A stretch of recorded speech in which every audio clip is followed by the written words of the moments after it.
Chairman Jordan, Ranking Member Raskin, members of the committee, thank you for the opportunity to discuss my work as special counsel.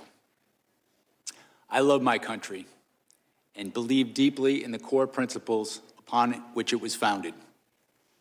For nearly 3 decades, I've served as a career prosecutor in both Republican and Democratic administrations. I've handled cases ranging from domestic assault and gang violence to public corruption and election crimes across the United States, and I've prosecuted war crimes overseas. I am not a politician, and I have no partisan loyalties.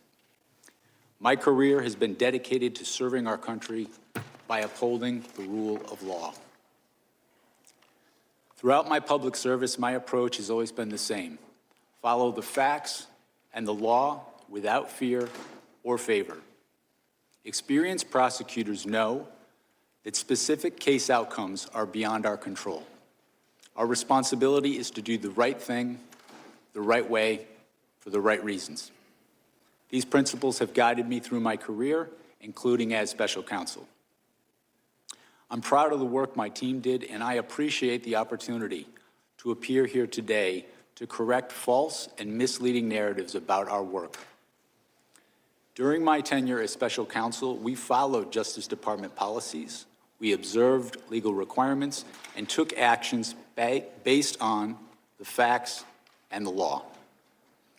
I made my decisions without regard to President Trump's political association, activities, beliefs, or candidacy in the 2024 election. President Trump was charged because the evidence established that he willfully broke the law, the very laws he took an oath to uphold. Grand juries in 2 separate districts reached this conclusion based on his actions, as alleged in the indictments they returned. Rather than accept his defeat in the 2020 election, President Trump engaged in a criminal scheme to overturn the results and prevent the lawful transfer of power. After leaving office in January of 21, President Trump illegally kept classified documents at his Mar-a-Lago social club and repeatedly tried to obstruct justice to conceal his continued retention of those documents. Highly sensitive national security information was held in a ballroom and a bathroom. As I testify before the committee today, I want to be clear. I stand by my decisions as special counsel, including the decision to bring charges against President Trump. Our investigation developed proof beyond a reasonable doubt that President Trump engaged in criminal activity. If asked whether to prosecute a former president based on the same facts today, I would do so regardless of whether that president was a Democrat or a Republican. No one should be above the law in this country, and the law required that he be held to account, so that is what I did. To have done otherwise on the facts of these cases would have been to shirk my duties as a prosecutor and as a public servant, of which I had no intention of doing. I remain grateful for the counsel, judgment, and advice of my team. President Trump has sought to seek revenge against career prosecutors, FBI agents, and support staff simply for having worked on these cases. To vilify and seek retribution against these people is wrong. Those dedicated public servants are the best of us, and it has been a privilege to serve with them. After nearly 30 years of public service, including in international settings, I have seen how the rule of law can erode. My fear is that we have seen the rule of law function in our country for so long that many of us have come to take it for granted.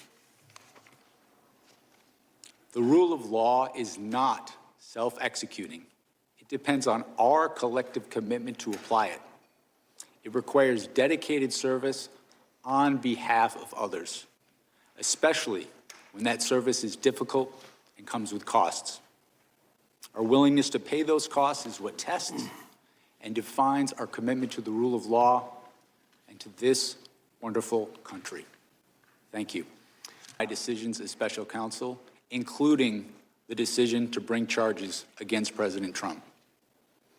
Our investigation developed proof beyond a reasonable doubt that President Trump engaged in criminal activity. If asked whether to prosecute a former president based on the same facts today, Yields back. Mr. Smith, is Cassidy Hutchinson a liar?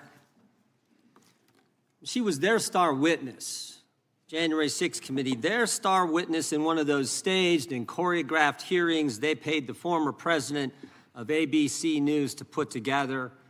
She was, in fact, the only witness at this special prime time hearing, Tuesday, June 28th, 2022, 8 o'clock in the evening, and she told some stories. I mean, these were some stories. She talked about President lunged across the back seat, grabbed the steering wheel, tried to drive the car to the Capitol. And I just want to know, you think she was lying? Chairman Jordan, my assessment of that particular issue is that with respect to the testimony about the president lunging towards the driver, my recollection of her testimony about that is that it was secondhand. She had said she'd heard that from somebody. You familiar with the name Tony Ornato? I'm sorry, sir. You familiar with the name Tony Ornato? Yes. White House Deputy Chief of Operations, Deputy Chief of Staff for Operations, right? You remember what he said about it? As I sit here right now, I do not. Yeah, he said it didn't happen. How about Bobby Engel? You familiar with that name? Yes, I am. Secret Service agent who was actually in the car that day. You know what he said? He said it didn't happen. And they both said the first time they ever heard this story was when Ms. Hutchinson testified in the primetime hearing as their star witness of the January 6th committee. By the way, did you ever confirm her testimony about this particular incident? We conducted, as I said before, our own independent investigation of all aspects of the case that we thought was relevant. We, attorneys from my office. Did you ever confirm it? That's a simple question. Well, we interviewed her, I should say, attorneys in my office before. Did you ever confirm the president leaping across the seat, grabbing the steering wheel, this whole concoction she brought up in the January 6th hearing? Did you ever confirm that? Right. We interviewed another firsthand witness who was in the car who did not confirm that had happened, but also in your deposition to the committee last month, Mr. Smith, you said this: my recollection with Ms. Hutchinson was a number of the things that she gave evidence on were secondhand hearsay. You remember making that statement to us last month in the deposition? I did, and I was referring particularly to what we're talking about now. Yeah, and you also said Ms. Hutchinson, regarding this particular claim, was a second or even third-hand witness. We asked you, if you were a defense attorney, how would you handle cross-examining her if she was on the witness stand? And you said, if I were a defense attorney and Ms. Hutchinson were a witness, the first thing I would do was seek to preclude her testimony because it was hearsay. You remember saying all that? Yes, that's correct, sir. That's correct, right? Were you going to put her on the witness stand if you ever got to trial? We had not made final determinations as to who we were going to call as a witness. We had a large... You were still considering her?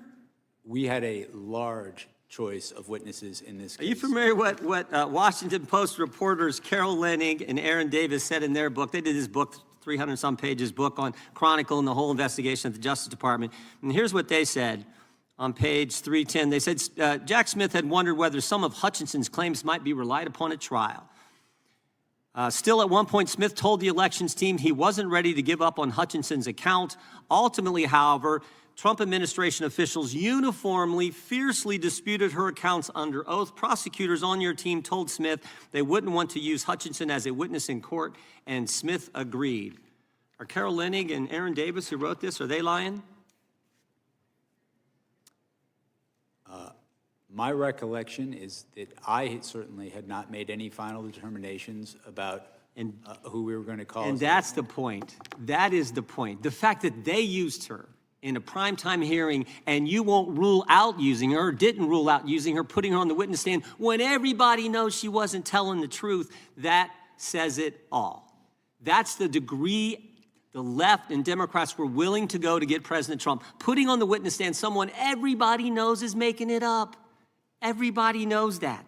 and you were willing to do. By the way, you know how many times Cassidy Hutchinson was mentioned in their report, the January 6th report? Any idea, Mr. Smith? I do not. 185 times. Someone that the whole country knows wasn't telling the truth, and you were still considering putting her on the witness stand because you... Well, thank you kindly, Mr. Chairman. I want to start by recognizing the President leading the public integrity section at the Department of Justice. You brought prosecutions against corrupt public officials across the political spectrum.